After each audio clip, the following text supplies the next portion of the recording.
So Nitish Kumar 10ನೇ ಸಲ ಬಿಹಾರದ ಮುಖ್ಯಮಂತ್ರಿಯಾಗಿ ಪ್ರಮಾಣ ವಚನ ಸ್ವೀಕರಿಸ್ತಾರಾ? ನನ್ನ ಪ್ರಕಾರ ಆ ಥರದ್ದು ಕ್ವಶನ್ ಮಾರ್ಕಿನ ಅವಶ್ಯಕತೆಯೇ ಇಲ್ಲ, ಸ್ವೀಕರಿಸ್ತಾರೆ 10ನೇ ಸಲ. ನೋಡಿ, ಚುನಾವಣಾ ಪ್ರಚಾರದ ಸಂದರ್ಭದಲ್ಲಿ ತೇಜಸ್ವಿ ಯಾದವ್ ಮತ್ತೆ ಚಾಲೆಂಜ್ ಹಾಕಿದ್ರು ಬಿ ಜೆ ಪಿಗೆ. ನಿತೀಶ್ ಕುಮಾರ್ ಮುಂದಿನ ಸಿ ಎಂ ಅಂತ ಅನೌನ್ಸ್ ಮಾಡಿ ನೋಡೋಣ ಅಂತ.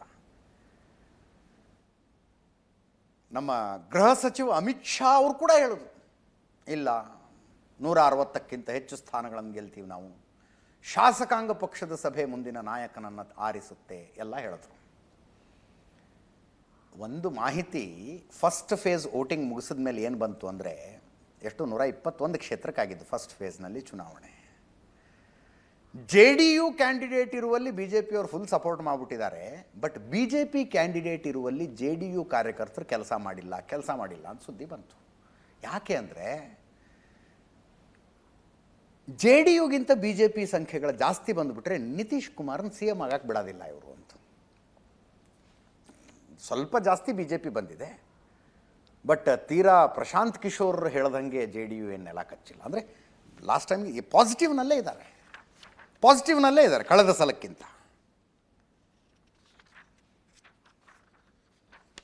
ಹಾಗೇನು ಆದಂಗಿಲ್ಲ ಅದು. ಈಗ ನಿತೀಶ್ ಕುಮಾರ್ ಡೆಫಿನೆಟ್ಲಿ ಡಂಕೆಗೆ ಚೋಟುಪೆ ಮುಖ್ಯಮಂತ್ರಿ ಆಗ್ತಾರೆ, ಸತತ 10ನೇ ಸಲ. ನೋಡಿ, ಮನುಷ್ಯನ ಟೈಮು ಮೆಚ್ಚಬೇಕಪ್ಪ. ಇದನ್ನ ಮೊಟ್ಟ ಮೊದಲನೇ ಸಲ ಮುಖ್ಯಮಂತ್ರಿ ಆದದ್ದು 2000ನೇ ಇಸ್ವಿಯಲ್ಲಿ.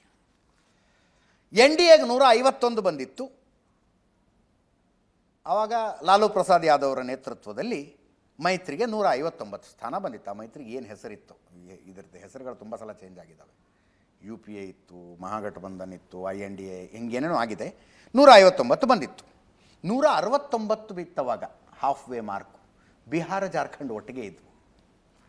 324 ಟೋಟಲ್ ಕಾನ್ಸ್ಟಿಟ್ಯೂಯೆನ್ಸಿ ಇದ್ದದ್ದು. ಆವಾಗ ನಿತೀಶ್ ಕುಮಾರ್ ನಾನು ಬಹುಮತ ಸಾಬೀತುಪಡಿಸ್ತೀನಿ ಅಂಥೇಳಿ ಪ್ರಮಾಣ ವಚನ ತಗೊಂಡ್ರು. ಬಟ್ ಒಂದು ವಾರದಲ್ಲಿ ಸರ್ಕಾರ ಬಿದ್ದೋಯ್ತು, ರಾಬಡಿದ್ದೀವಿ, ಸಿ ಎಂ ಆದರು. ಫಸ್ಟ್ ಟೈಮ್ ಪ್ರಮಾಣ ವಚನ ಸ್ವೀಕರಿಸಿ 1 ವಾರ ಮುಖ್ಯಮಂತ್ರಿ ಆಗಿದ್ದರು. ಅದಾದ ನಂತರ 2005ರಿಂದ 10 2ನೇ ಅವಧಿ JDU BJP ಮೈತ್ರಿ ದೊಡ್ಡ ಪ್ರಮಾಣದಲ್ಲಿ ಗೆಲುವನ್ನು ಪಡೀತು. 88 JDU ತಗೊಂಡಿದ್ದು, BJP 55. 2ನೇ ಸಲ ಮುಖ್ಯಮಂತ್ರಿಯಾಗಿ ಪೂರ್ತಿ ಅವಧಿಯನ್ನು ಪೂರೈಸಿದರು.